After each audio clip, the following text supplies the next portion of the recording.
Utopias, dystopias,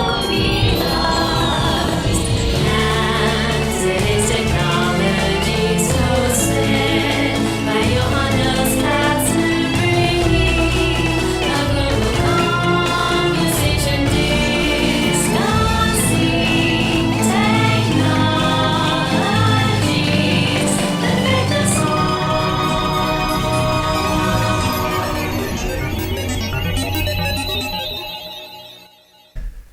Hello and welcome. My name is Johannes and I'm the host of this show.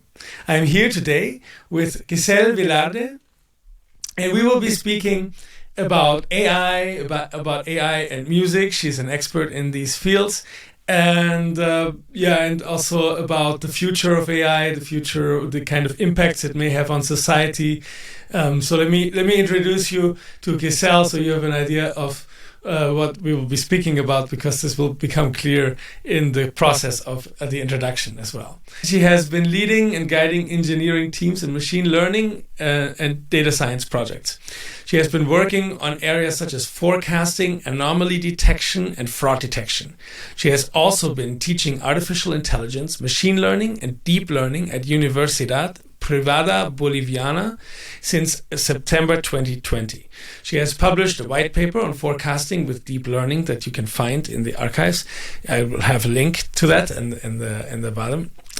She is also the author of Artificial Era, an up-and-coming book about the predictions, problems, and diversity in AI that will be published at Oxford University Press. She has a PhD in computer science and engineering from Aalborg University in Denmark, where she developed machine learning and deep learning algorithms for music analysis, pattern discovery, and classification. She is also a pianist who studied at the Conservatorio Plurinacional de Música in La Paz, Bolivia. I'm sorry if I mispronounced this terribly. That sounds great. That sounds fine. And won several prizes at the National Piano Competition in Bolivia. She plays classical, contemporary, and Bolivian music and sometimes improvises on the piano. She has published a white paper on forecasting with deep learning that you can find on the archives, as I said before. She explains a method for time series forecasting with deep learning in its assessment on 2 datasets. She also provides the implementation of the method and experiments as open source code that you can download. She's the author of Artificial Era, a book that will be coming up on Oxford University Press in October. Is that right? I think it's in October, and I think you can pre-order it right now on Amazon. In fact, that's right. Yes. We might be touching upon this book as well. I hope we will. And so she was also named a notable woman in artificial intelligence and music by the International Society for Music Information Retrieval in 2020. She was also selected internationally as one of 120 technologists by the Top Women Tech 2019 and 2020 Summit in Brussels. Welcome, Gissel. It's a great pleasure to have you on the show. Yes, let me just start with a question about music and AI. And that is, how, say data science, how do they interact in your life? How do you see, maybe, there's of course, music is built up on mathematics and there are patterns that repeat in various ways, or echo rather, each other in certain ways, and there's a great deal of that involved, and so it is also in data science, specifically when it comes to data, when it comes to time series and musical time series that you studied as well. So how do they interact in your life now? How have they interacted in the past? And could you speak on that? Sure. First of all, I'm very thankful, Johannes, that you invited me to chat about these topics here at your show, and I'm very happy also to chat with your audience or express my interest in AI and the future of AI, and also how music relates to data science and AI.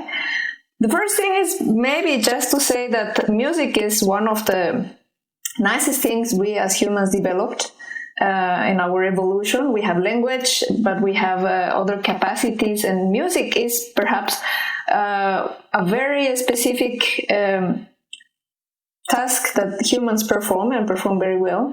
So we can understand patterns, musical patterns and rhythmical patterns and harmonic, melodic, everything that help us to develop as humans. And we tried with machines to understand those patterns, those styles, and try to model them to either create music, to analyze music, and to perform different tasks that are relevant for music in general.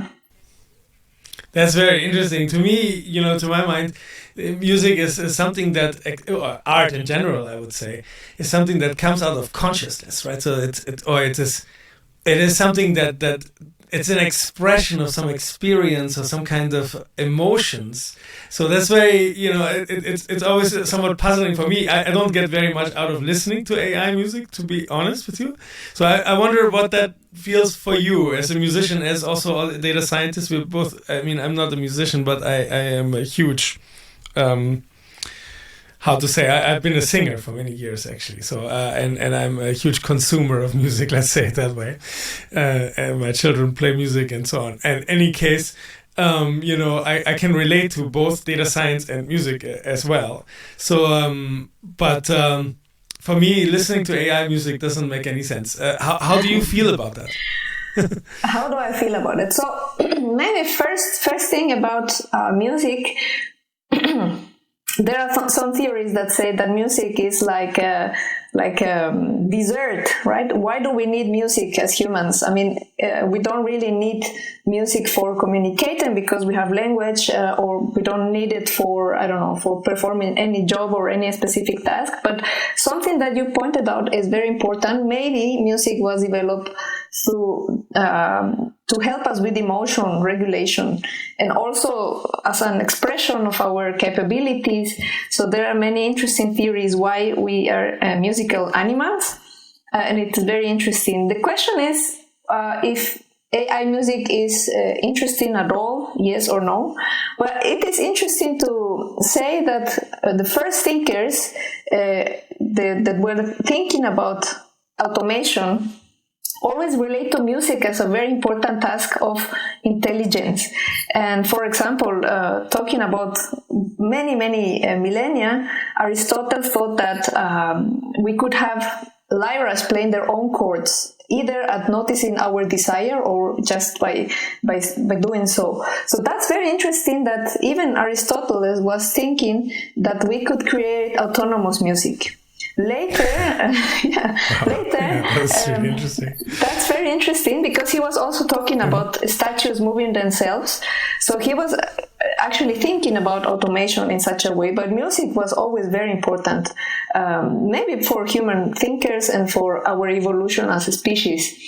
Later on, Ada Lovelace, who's the first programmer, she thought that analytical machines could create or could be used for any complex task, including creating music. So she envisioned the capability of intelligent algorithms to create music. That was interesting, that also she related artificial intelligence with music.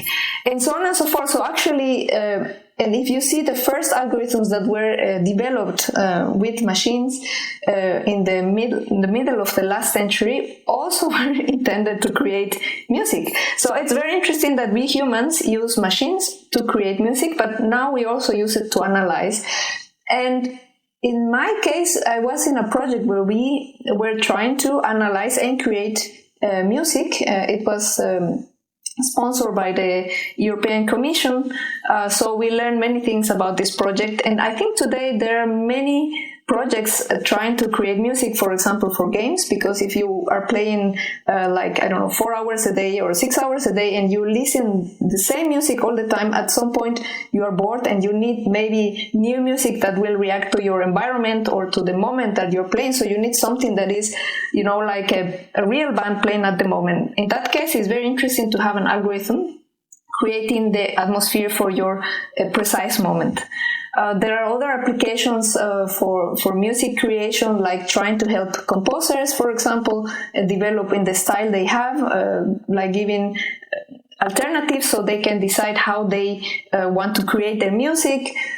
And for example, we are now working on a project where I composed some music, and actually I invited some people to develop algorithms to put the orchestration on that music. So sound and timbre, how AI can help us create new sounds, and based on, for example, what kind of data we are learning from, and then we could create sounds from different eras and different epochs.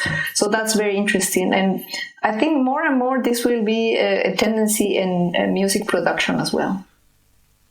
That's really fascinating, and it's probably more and more also built into the usual music software, as it is with video software. Also gets more and more little AI features built into it, right? So it's essentially just, is it just expanding our vocabulary as musical expression in our own expression of music? Do you see it as that, or do you see that the AI expresses something also? Something. What you say? The last part. The machine, the algorithm expresses something, or is it that we are expressing something more now using AI? That's a philosophical question, I guess, Johannes.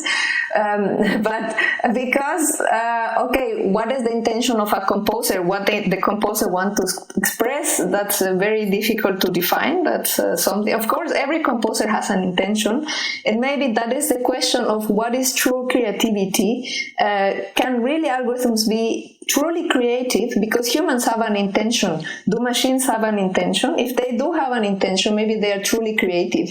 But that's a more philosophical question. I mean, if you would, for example, just very objectively analyze what some algorithms create, you can be surprised on how creative they can be. The question is this truly creative? I mean, there was an intention from the algorithm to create this music, or is just an algorithm? So the question is still open there. Yeah, so this intentionality question, right? So there's a question of whether AI in general can possibly have its own intentions. And so that's also, I mean, as a data scientist, you sort of know that what we're doing is we have them optimizing some kind of function that we define, right? So there's always a human defining some function that shall be optimized.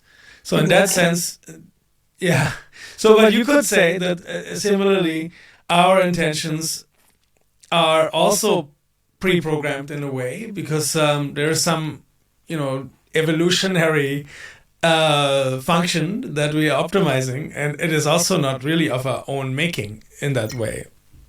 I think that's true by saying that. So, for example, it could be that we humans are created to create music. In our DNA is this kind of notion of that we have to create music and we have to be creative. And it's like if you compare with some species, the termites are very creative and they create wonderful buildings to have a fungus that they can eat, and this fungus is a special temperature, and they create buildings like they were architects and engineers for maintaining this fungus in a special temperature.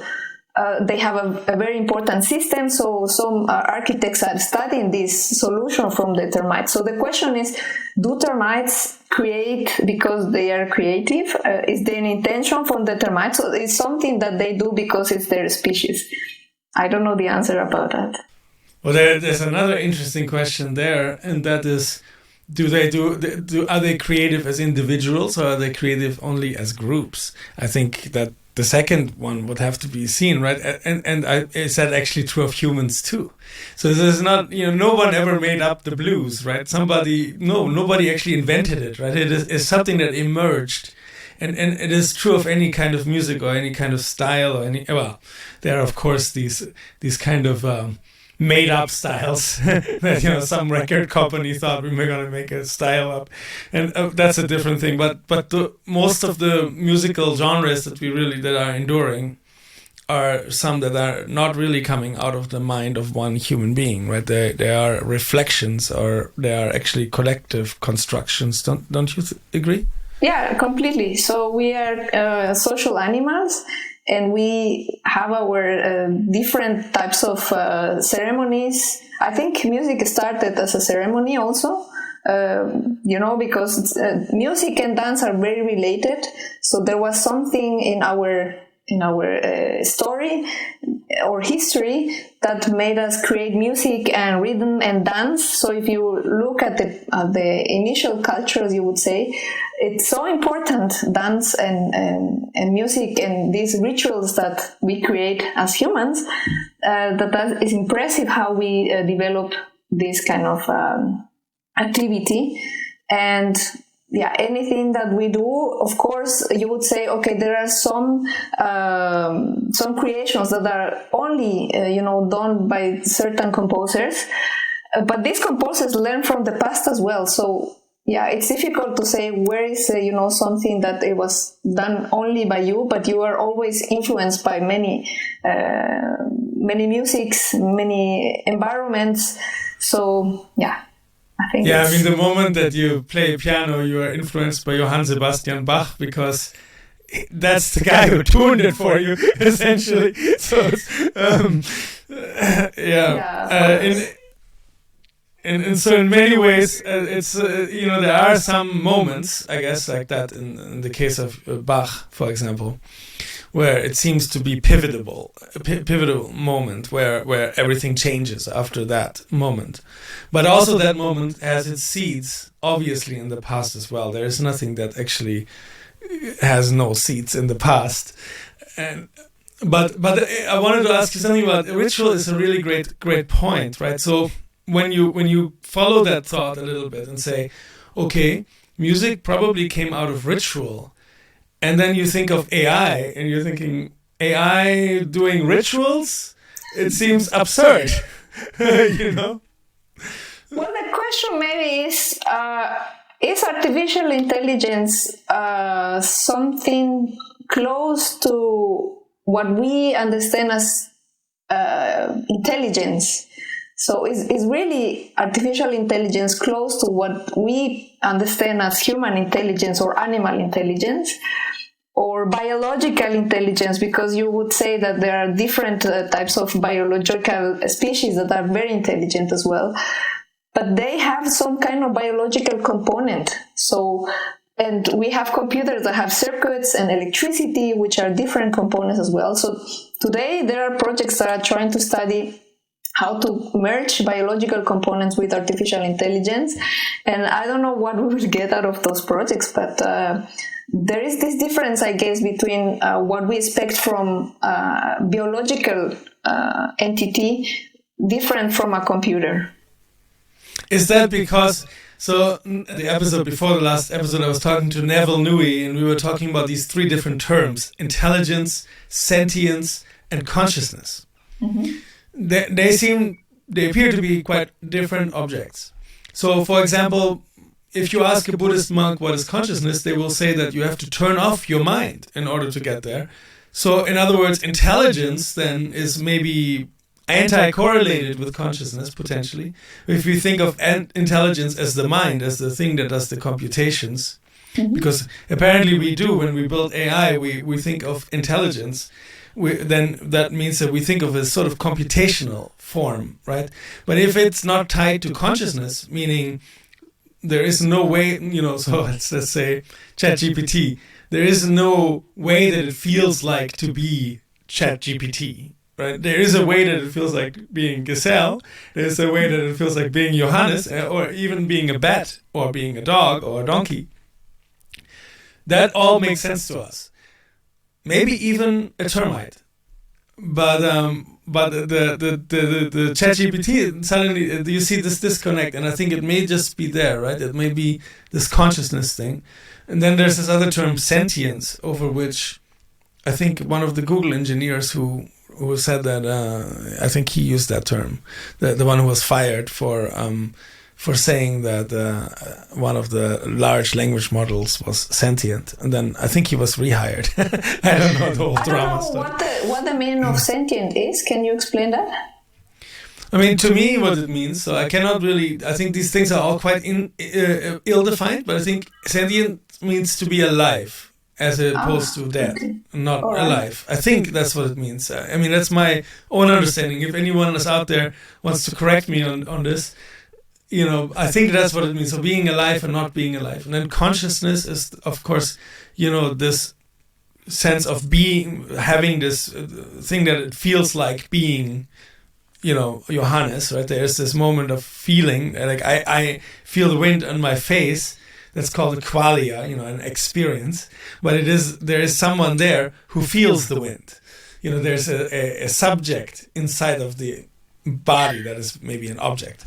In this sense, but maybe we are entering into areas where I am not an expert. But for example, I think viruses are not alive, but they can reproduce, right? Is this correct? Yeah, I think that's right. Yeah.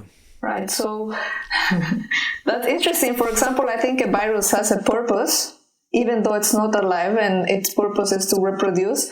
So that's, I don't know, very interesting. But in terms of consciousness, what you said is completely right. So if you ask a Buddhist monk about consciousness, this person will tell you, you have to stop thinking, and then you will reach this state of consciousness.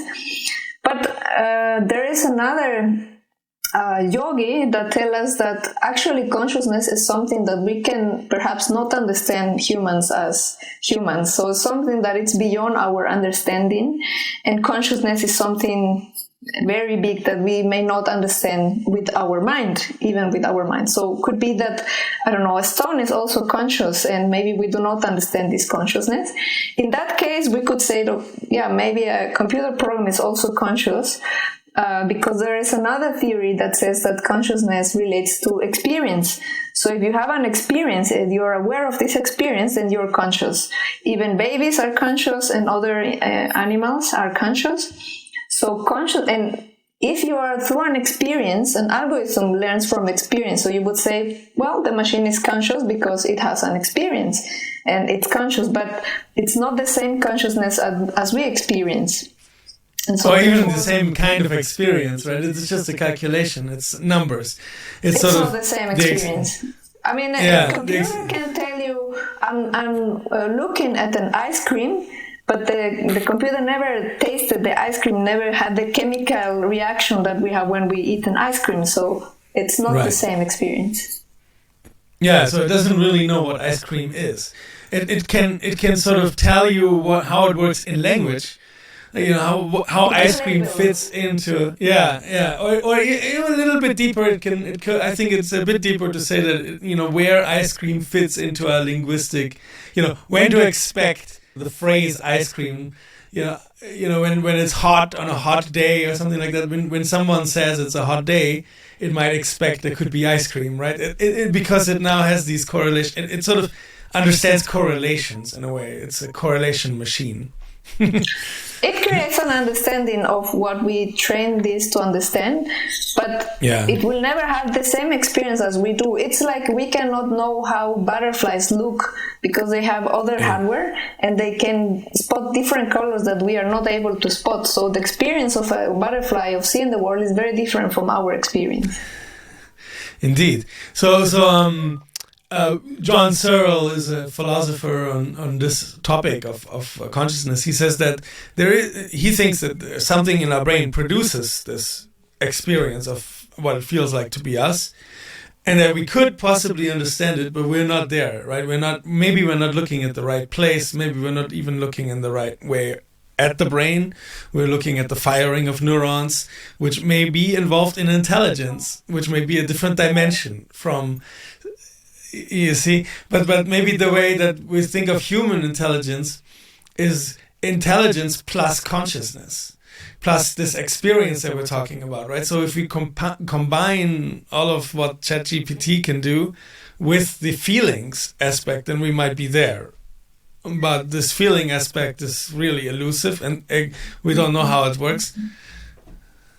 but as I said, so ChatGPT does not have the same hardware as we have. So ChatGPT does not have the human body. They don't have the same chemical reactions that we have. Yeah, so ChatGPT's experience will never be the same as our experience, and we will not have also the understanding of what GPT. What it feels to be ChatGPT, because we don't have circuits, we are not plugged into electricity, so that's something that we cannot know. But you think there is something that it feels like to be ChatGPT? That's interesting. I'm just telling you that we cannot know what it feels to be ChatGPT, and ChatGPT cannot know what it feels to be us. We cannot know what it feels to be a butterfly, and butterfly cannot know what it feels to be us. So that's we have different hardwares. We are created in a different way. So I don't know. That's a philosophical question. It's really interesting because there are some people who claim that maybe with virtual reality we can come really close to give you an experience of what it might feel like to be a butterfly. I think it is a bit far-fetched. It may not be possible. But if it is technically possible, it'd be a very interesting thing because potentially we could have more empathy for other living beings, right? So I think there is also this question, this very practical question of why is it that we destroy everything in our path? It may be related to the fact that we can't relate enough to it. Yeah, why we do some things if we are so intelligent? That's a great question, Johannes. Do you think AI can help us with that? Become more intelligent in that way? If we apply it correctly?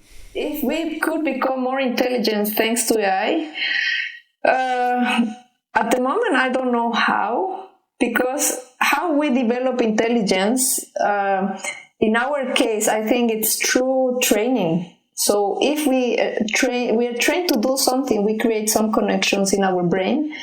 Even if we, if we train for sports, we need our body, to exercise the muscles.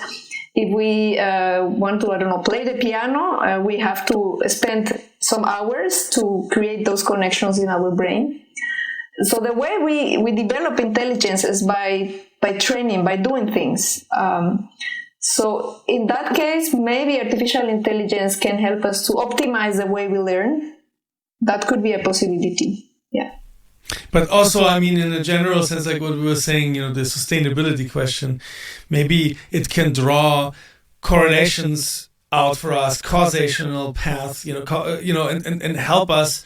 Even there's this idea that if you can immerse yourself into a more richer ecosystem for a moment to know what that would look like, say one location that you see, you could maybe use technology to allow people to understand. There is this problem. It was described in a book called Rebirding as an ecological tidiness disorder that people have. So people want things to be tidy and clean and neat in the environment as they do at their home. I think, and that's a problem. What you suggest, some people may see it like manipulating human nature, optimizing to some result. So I think, of course, we want better humans in our world. What is the best way to make humans better, and that the objectives are also according to protecting our world, protecting other species, and protecting ourselves? How do we reach that? I think I'm more into say we need more education to develop that path for humans, and either be with artificial intelligence, with, better educational systems and efforts from governments and so on and so forth. There are many ways to think in that. So I think it's a big effort to develop us as a better species.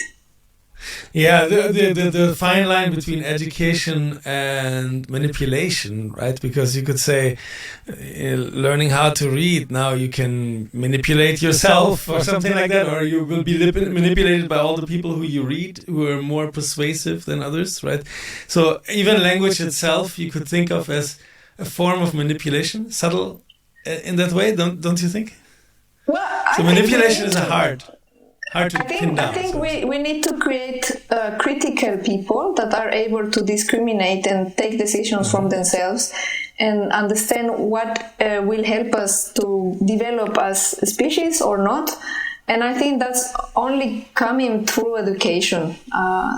This critical thinking can come from your parents, that can come in the school, that can come in the university. But I think that's a critical thinking that we need to develop. But is it not also true? Okay, that I agree. So maybe but the question is more of maybe semantic difference, to say that maybe part of education could be to immerse yourself into things you have not experienced, that could be there, that are not there, so that allows you to be actually more critical in a way, because right now you see the world as it is.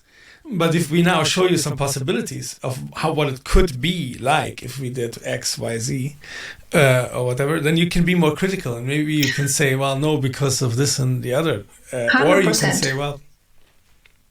Yeah, I mean, I think experience shapes us, and also, for example, exposure to different cultures, how people live in different places around the world. Maybe we live thinking that the world is the way we see it, and we go somewhere else and we discover, no, there are different worlds in this world. So there are different ways how people live and how they experience life and objectives in their lives. So... And if you can do it with technology, if you don't need to travel to Africa to understand how people live there, then you put some glasses and then you get experience in that moment, and you reflect on yourself and you say, oh, maybe I need to do something. So I think it's wonderful. Yeah.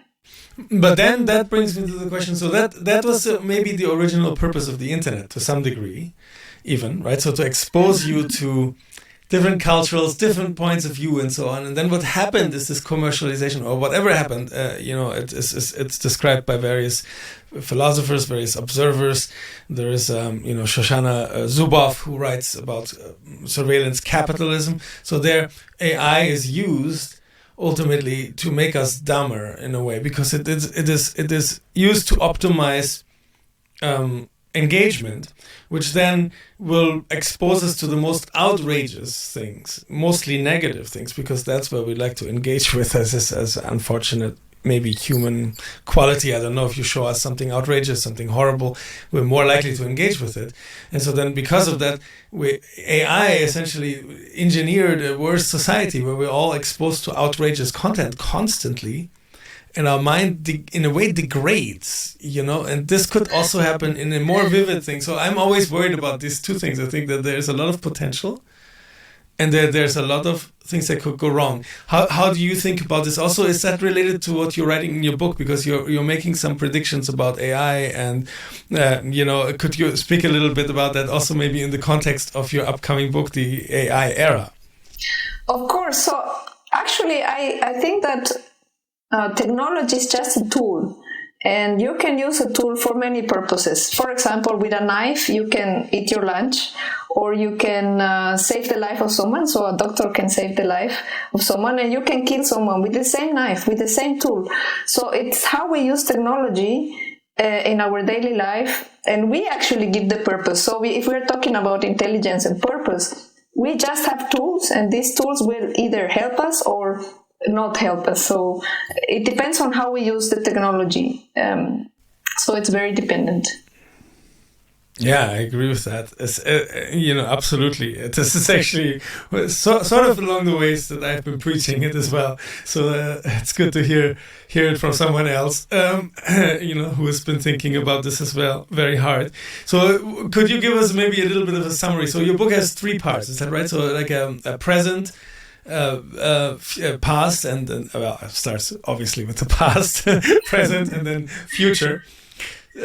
So could you give us a little bit of a summary, what to expect from your book, and what a little bit?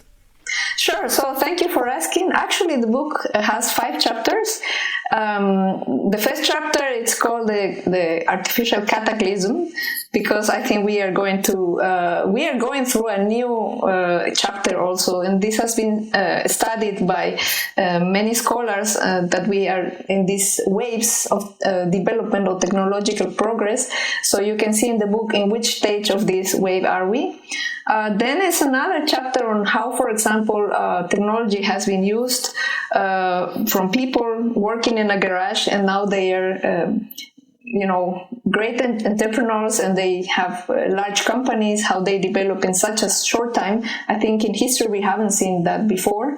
So technology, even internet and phones are helping us to develop innovations in a very, very fast time.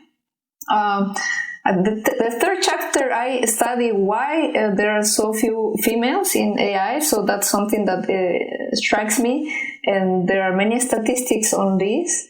The fourth chapter is about education in humans, so what develops our own humankind. And there is also some studies on, for example, there was these new tendencies on transhumanism, that they want to use technology to create better humans. And the question is, what do you mean by better humans? So we come back to your question, how we develop as humans, what helps us to develop as humans. So that is in the fourth chapter. And in the last one, there are some predictions that I'm taking also from some authors they are analyzing what is going to happen, what happened in the past. That's correct what you say. So if you want to make a prediction, you want to analyze the past and see if there is a pattern that will repeat or not. But in reality, if you are in forecasting, for example, you know that many times the future is unpredictable. So something that happened in the past may never have happened and will occur in the future. So we never have seen something like that, and it will happen. Of course, some things of the past may repeat, like there are structures that will happen in the past, and we can predict, based on that, what is going to happen in the future. For example, just a simple example. So some people are worried about being displaced by automation, many jobs, and many people will lose their jobs, and so on and so forth. What happened in previous revolutions is, indeed, some people lost their job, but many jobs were created, and there are many new inventions, and people needed to create those inventions. So although these jobs will be lost, some other activities will create and will bring more innovation as well. There is a debate about what will happen if everything is automated. Who is going to lead in this run to acquire AI and technology and so on and so forth. So I hope the book is exciting for you. Yeah, it sounds really exciting. So one thing that I'm, when we were speaking earlier also about making better humans and making humans better, and in some ways I agree, but there's also a really dangerous strand of this kind of thinking, right? The eugenics movement and people who are even in AI today, or thinking in AI philosophy. There's Nick Bostrom, who I think has some really dangerous ideas there in this direction, and he also has fears that I find myself personally unfounded. I don't know. What do you think? Do you think that there are some? Do you give any credence to the sort of existential risks that he's talking about? Are you familiar with those? Yeah, of course. Well, it's very interesting that you ask this, because in the book there is actually a survey, and I collected 180 answers from AI communities asking this question. So people expect a great future, like a utopian future where everything is going to be fantastic, or are we expecting a very terrible future thanks to AI and all the technologies combined together? There is another question. I mean, this survey has 4 or 5 answers, and I asked people to respond to that. So the utopian one, the dystopian one, the pragmatic one, where you see innovation and growth, economic growth. But of course, if enterprises and companies and countries do not take the technologies at the moment, they may lack and may leave behind those that are taking the technology. So the gaps may widen as well. And the other one is, skeptical, so they don't think AI is close to intelligence as we understand it. So you can see the results. Most people felt pragmatic, so most people in AI communities felt we are not perhaps going to see the utopian world and not even the dystopian one, but they are more pragmatic. Probably because those that responded are working with algorithms. They see day to day what is really happening behind and what can you achieve with algorithms. That's interesting. So I personally have seen sort of both, right, at the same time, utopian and dystopian situations. So, for example, the stuff that Shoshana Zuboff is speaking about is actually quite real. I think the same thing is also true of, what Timnit Gebru is speaking about, the sort of large model stochastic parrot problem, right? So there are some problems that you could have AI start doing things or saying like let's say discriminate against certain people in their decision in the decision making process, or what it says or speaks about or whatever, and you could have situations where, for example, very embarrassing, I think, for Google, where African American people were identified as gorillas. And things like that. So those are dystopian things to my mind, but at the same time, you have utopian things happening as well. What happens in the healthcare area, where we can really do things to eliminate suffering, and that is in a way to me utopian. So these are realistic things. They don't seem like much, but if you can eliminate cancer for the person who has it, it's huge. It's an enormous utopian kind of thing, right?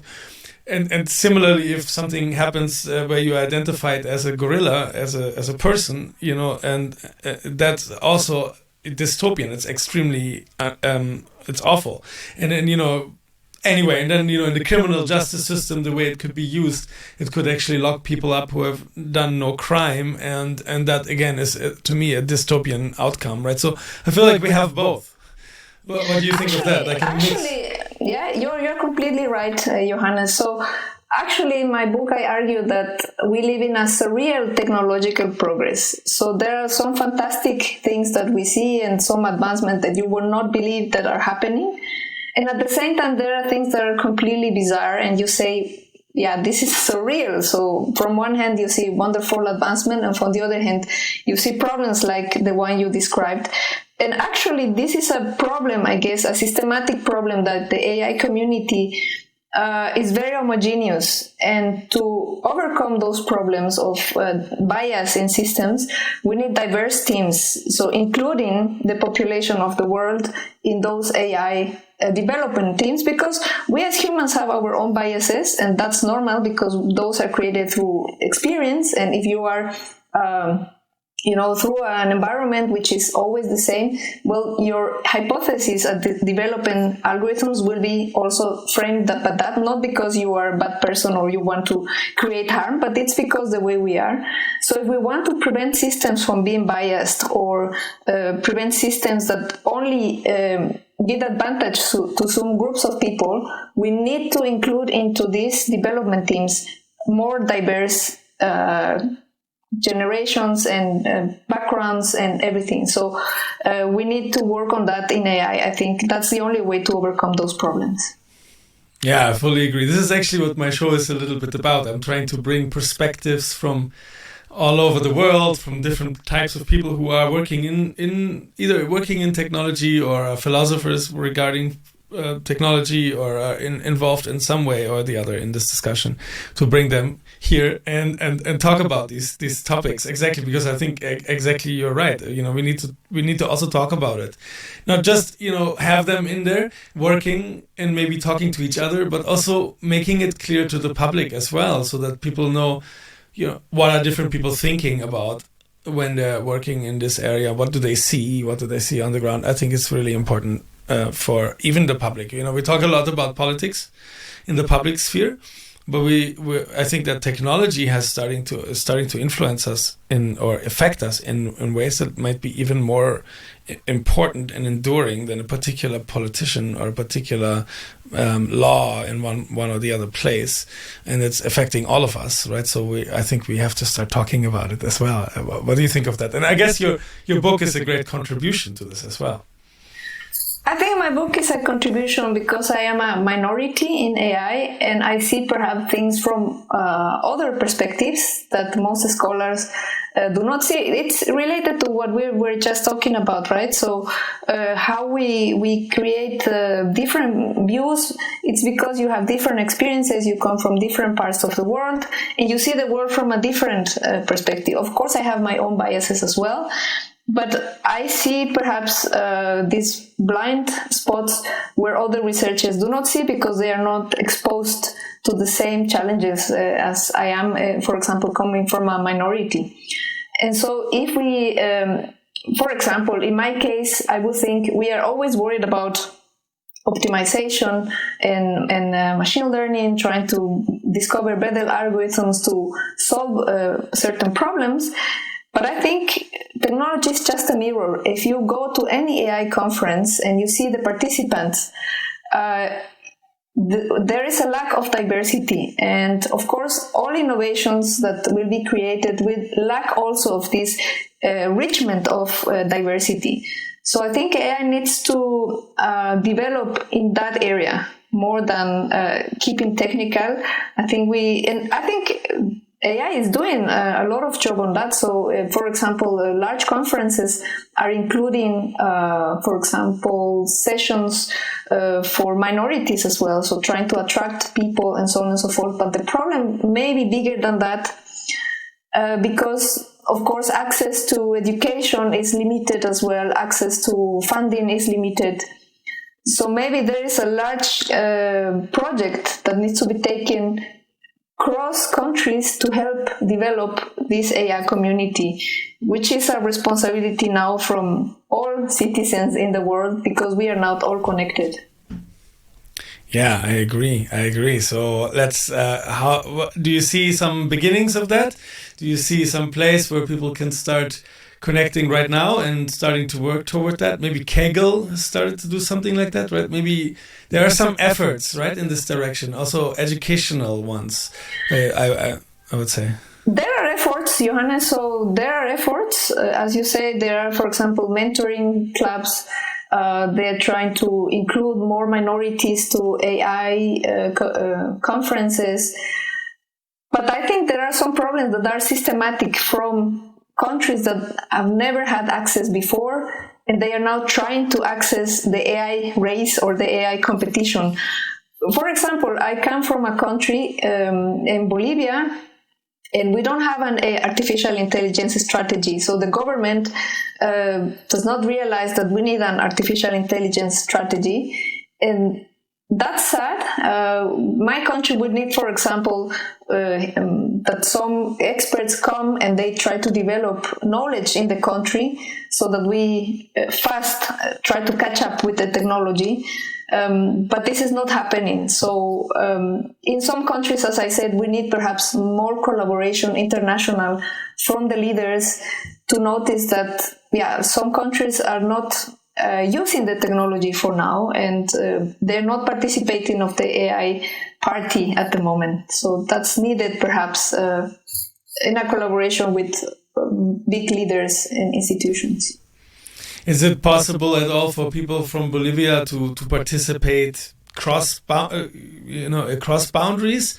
Is it, because so this is interesting because it also relates to this other concept of democratization of AI, which has been critiqued on this show before by Dorothea Bauer, who thinks it's just a commercial thing, where these evangelists, technology evangelists, who name themselves that, which is really, I think, a problematic term, and I think she's right about that. But to make it easier to access AI, to work with algorithms on the Google Cloud or AWS, I think also has an advantage, right? So it does allow people in Bolivia to play around with it and see what they can do and load up some data and run some algorithms and detect things and predict things, right?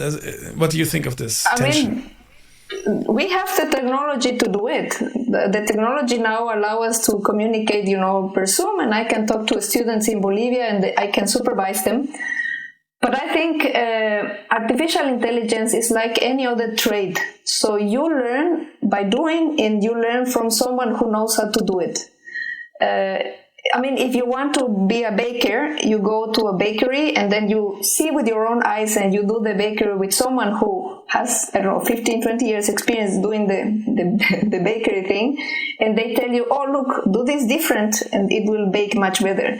So that's what we need for AI, because you can be lost. There's so much information on the internet. There are so many data sets. There are so many advances. But if you don't have this help of someone who can teach you, can guide you, it's very difficult to produce anything that's worth doing. So I think that's the main problem. So this collaboration, because people are eager to learn, they are smart as well.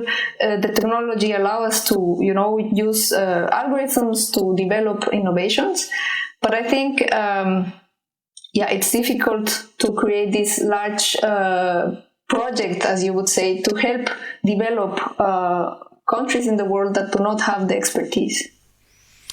Yeah, I see. So mentoring is really the shortage. There's a shortage of mentoring. Maybe in a more immersive environment, in a more immersive future of, now I don't know if you've seen the Vision Pro has come out by Apple, and it allows you to be sort of immersed in various ways. And I wonder, can that help you gain access to perhaps mentors who might work pro bono to help people understand algorithms, or maybe there will be some sort of, you could say, almost like an international help desk for aspiring data scientists to do something. Do you think this is a possibility, or is this? That would be wonderful, Johannes. So if we would have collaboration, international collaboration, that would be fantastic. I have been teaching in my country online, and I supervise students, but of course my time is limited. I cannot take, hundreds of students.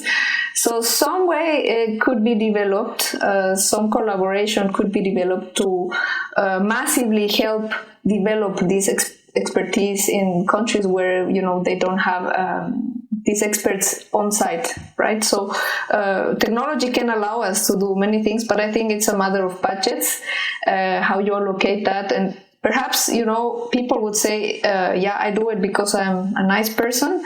But many people also would need, recognition, and you need the budget to help develop projects. So there is the interest, of course, from countries that need to be aware that there's this possibility of develop fast.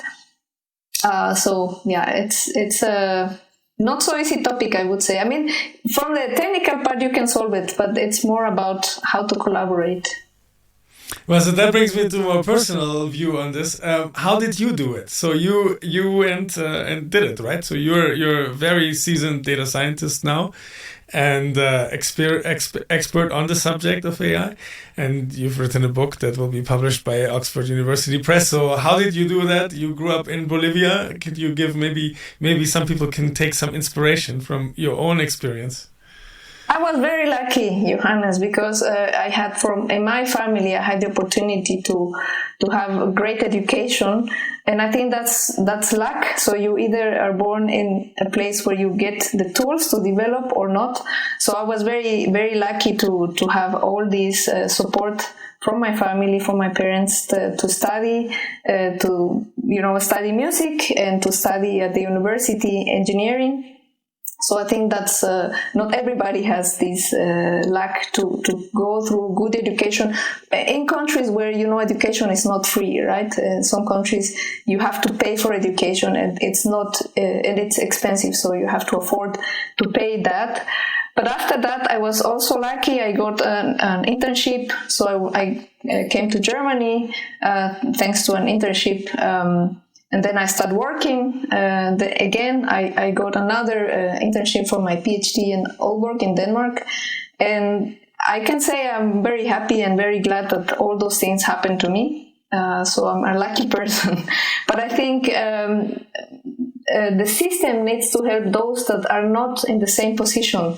In my eyes, everybody can develop. Everybody has the potential to reach places, but they need this support from childhood to get access to good education.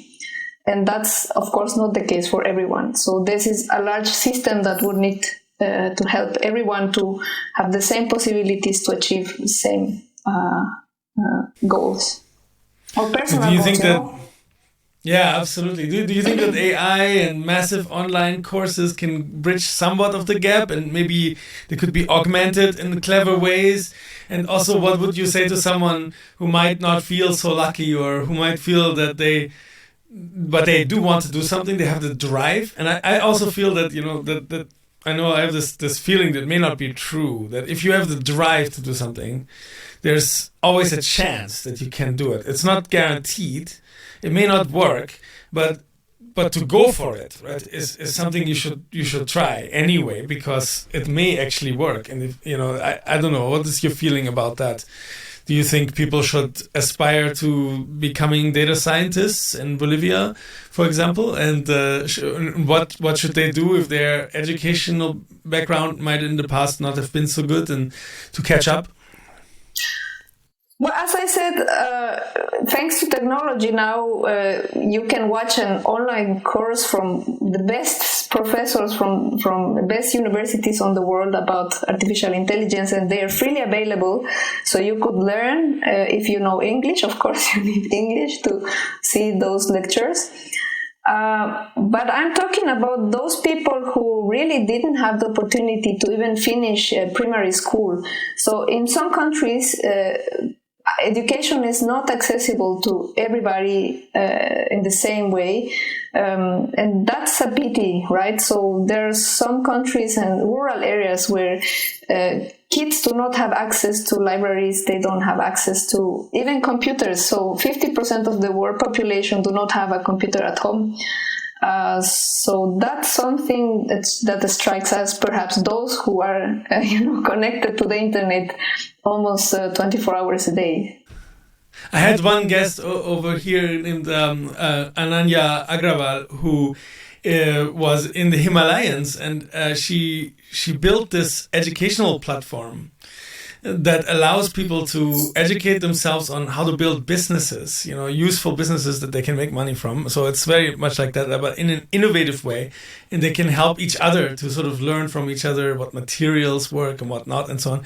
All with a very low-cost way. They can call into some 800 number or something like that with their dumb phone, actually. So she built this, in mind with all of these limitations that you're talking about, and she created something. And I find that really impressive. To say that, to repeat, I guess, that was a whole show on this. But you think that this could be done, that we can just sort of inch our way up by building things where they're not available, by just because we can't just wait for governments to if they're not functional. What do you think of this? There's a political aspect to this as well, right? So if governments just don't work for the people, can we just wait around for them, or is there something we can do to bypass them and work it out anyway? There are fantastic projects. Just the one you described, it sounds great. I'm aware also of other projects that, for example, are done in Ecuador, where people created computers using Raspberry Pi, I think, and they took all televisions. So they implemented this Raspberry Pi and these old televisions. So they were taking two projects in one, so taking old equipment that will be thrown to the trash, and use it as computers, very cheap computers, so people can access, for example, information where there are no libraries available or internet connection. So that sounds perfect to me for those who are not connected to the internet or do not have access to information. So I think entrepreneurs will find ways to help develop the current status of our world. I'm very positive about it. I'm positive about the new generations, always talking about the planet, always talking about making a positive change. So I think we are going to see wonderful projects in the future, helping those who are in need. And hopefully soon we will see develop different communities as well with the pace. So I think we are going to see great advancement. But how fast it will allow everyone to access technology, it's hard to predict, hard to say. Yeah. And then and one more question about the environment. You think that AI and machine learning, they use a lot of electricity and they're used for various purposes, but it seems to me that they're used more for clean energy, for example, than they're used for petroleum companies. So this is something I found out recently. So I think this is actually quite a positive thing. And then the question then is can we deploy these algorithms to create a more reciprocal relationship between ourselves and the rest of the ecosystem? Do you think that we can use that to, in that way? What I have seen is that in conferences like NeurISP, now researchers are asked to provide information of how much electricity they were using with their algorithms, how many hours they trained, and so on and so forth. Because with deep learning, you can spend days and hours to train your models. And so at some point, of course, it's nice to see the developments of deep learning, but we need to be conscious of, okay, how much energy are we using for training an experiment? Is this worth doing this experiment again? I mean, you need to be conscious also of the planet. So I think, I don't know, I'm not aware of the other project, but I think that's one measure that NeurISP has taken to, make researchers aware of how much energy they are using for their experiments. So there are other algorithms which are very cheap in terms of computing resources. So maybe that's also another solution to the problem of energy, looking into other algorithms which are, more efficient in terms of computation. So that's also another possibility. That's great. I wanted to ask you some other questions, but I don't think we have the time for this. So maybe could you just give the audience one sort of an important takeaway from this discussion that you think that they should keep in mind as they walk away from it? What should they hold on to? What they should hold on to? Be conscious about your potential, how you are contributing to make this a better place. And I am very thankful for the questions, Johannes, and for this invitation. I had a great time talking to you, exploring these ideas, which are very exciting. And I'm very glad that you invited me. Thank you so much. Thank you so much. How can the audience stay in touch with you? Is there any way that they, what's the best way to find out what you're up to, what your research is on, and what your thoughts are, and upcoming books and other things? You can find me online. If you search for my website, it's gvelarde.com. You can also check my LinkedIn profile. I have different networks. I'm in YouTube and Facebook, Instagram. So you can reach me online. And of course, you can look at the new book, Artificial Era. I'm very proud that it was... it's going to be published by Oxford, so for me that's I am in the sky because of that, so I'm very happy about it. And thank you again for having me here.